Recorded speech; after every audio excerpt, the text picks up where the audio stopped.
राजे भोसले. गुलामाला गुलामीची जाणीव करून द्या, गुलामाला गुलामीची जाणीव करून द्या, म्हणजेच तो बंड करून उठेल. तुम्हाला आम्हाला सर्वांना गुलामीची जाणीव करून देणारे भारतरत्न विश्वरत्न डॉक्टर बाबासाहेब आंबेडकर. पृथ्वी ही शेषाच्या मस्तकावर दरलेली नसून कामकरी कष्टकरी शेतकरी समाजाच्या तळातळावर वसलेली आहे. हा विज्ञानवादी विचार मानणारे अण्णाभाऊ साठे. वडिलांनी मुलगा नाही शिकवला, वडिलांनी मुलगा नाही शिकवला, तोही पापाचा भागीदार झाला, तोही पापाचा भागीदार झाला. जसे जन्म देणे कर्तव्य तशाची शिक्षण देणे आग्रहाचे हे रामगीतेतून शिकवण देणारे राष्ट्रसंत तुकडोजी महाराज. दगडाच्या मूर्तीत देव नसून तुमच्या आमच्या देव आहे, दगडाच्या मूर्तीत देव नसून तुमच्या आमच्या देव आहे ही शिकवण देणारे राष्ट्रसंत गाडगे बाबा. शिव तुझे नाव ठेविले पवित्र, शिव तुझे नाव ठेविले पवित्र, छत्रपती सुत्र विश्वाचे, छत्रपती सुत्र विश्वाचे.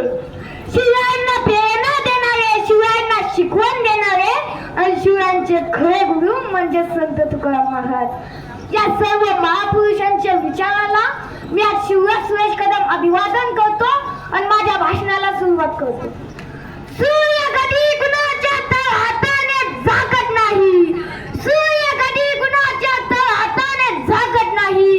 आणि मी खरं बोलतो, हिमालय कधी कुणाच्या बापालाही वाकत नाही, हिमालय कधी कुणाच्या बापालाही वाकत नाही.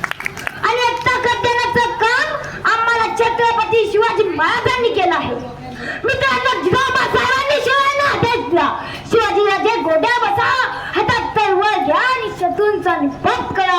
आया बहिणीच्या इज्जतीचे लढतळे वेशीवर टांगले असता घरात बसून त्यांचे भिंकल ऐकणं ही मराठ्यांच्या अवलादीला शोभणारी गोष्ट नाही.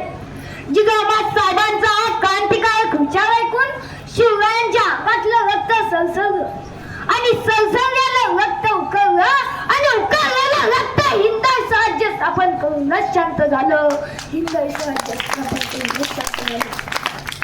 मित्रांनो, छत्रपती शिवाजी महाराजांनी हे हिंदवी स्वराज्य स्थापन केलं आणि छत्रपती संभाजी महाराजांनी हे हिंदवी स्वराज्य वाढवण्याचा प्रयत्न केला. हिंदवी म्हणजे या देशात राहणाऱ्या साऱ्या हिंदूचं, म्हणजेच 12 बलुतेदाराचं आणि 18 लुतेदाराचं हे हिंदवी स्वराज्य, हे हिंदवी स्वराज्य.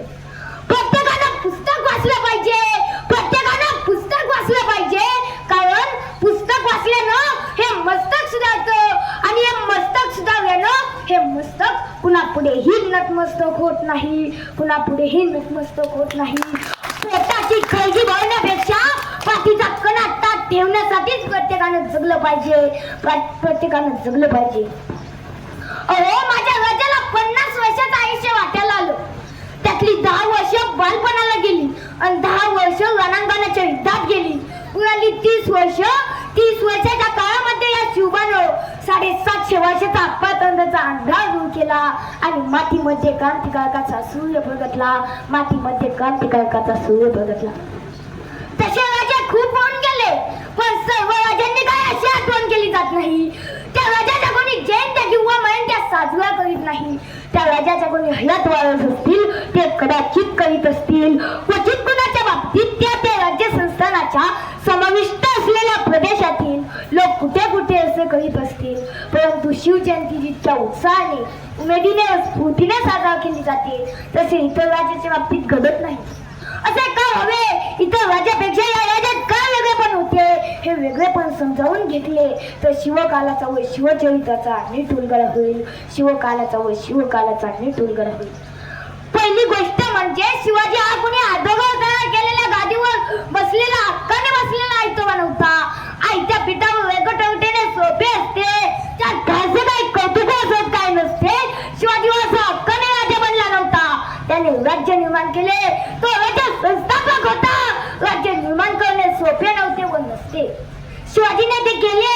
इतरांनी स्थापलेल्या राज्यावर बसणे आणि स्वकृतीत्वावर राज्य निर्माण करणे यात खूप काही फरक आहे, यात खूप काही फरक आहे. तथापि राज्य स्थापन करणारा शिवाजी हा एकमेव मनात शिवाजी महाराजांना स्थान मिळाले तसे स्थान मिळालेले नाही. शिवाजी महाराजांचा एकूण धर्मनिष्ठेचा दृष्टिकोन काय होता, व्यवहार कसा होता, शिवाजी हिंदू धर्मसंबंधी आणि मुस्लिम धर्मसंबंधी शिवाजी कसा वागला होता, हे ऐतिहासिक दृष्टीने महत्त्वाचे प्रश्न आहेत. संप्रदायाच्या दृष्टीने सुद्धा हे महत्त्वाचे प्रश्न आहेत. शिवाजी महाराज हिंदू होते, शिवाय ते महाराष्ट्रात जन्माला आले व त्यांची कर्मभूमी महाराष्ट्रात होती म्हणून हिंदूंना शिवाजी संबंधी अभिमान वाटतो, साहजिकच आहे.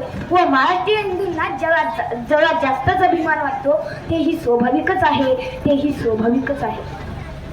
त्यात गैर असे काही नाही. स्वतःचे थोरपण, स्वतःच्या धर्माचे मोठेपण, स्वतःच्या प्रदेशाचे मोठेपण, हे स्वतःच्या प्रदेशातील नामवंत, कीर्तिवंत, गुणीवर थोर पुरुषाच्या इतिहास बघणे व मांडणे हा मानवी स्वभाव आहे.